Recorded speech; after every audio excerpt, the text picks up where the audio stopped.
What if hindi niya ako niloko? Baka ako pa rin yung masaya.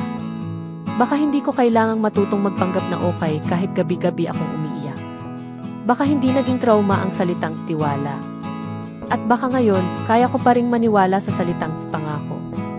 What if naging totoo siya sa akin? Baka hindi ko na kailangang ulit-ulitin sa sarili kong sapat ako, kahit ramdam kong iniwan niya akong wasak. Baka hindi ako ngayon palaging nagdududa sa bawat taong lumalapit.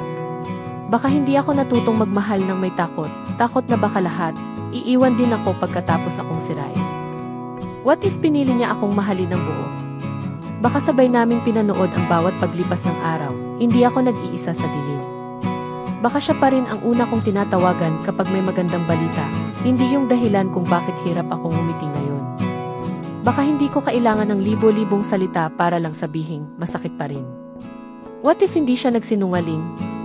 Baka hindi ko kailangang alalahanin kung alin sa mga ngiti niya ang totoo. Baka hindi ako nagtatanong sa salamin, ano bang kulang sa akin? Baka hindi ko nadama na kahit ibigay mo ang lahat, hindi pa rin pala iyon sapat sa maling tao. Ikaw may what if ka rin ba? Yung tipong iniwan kanyang durog, pero ikaw pa rin yung may tanong. Comment down below. Baka hindi lang pala ikaw ang nasaktan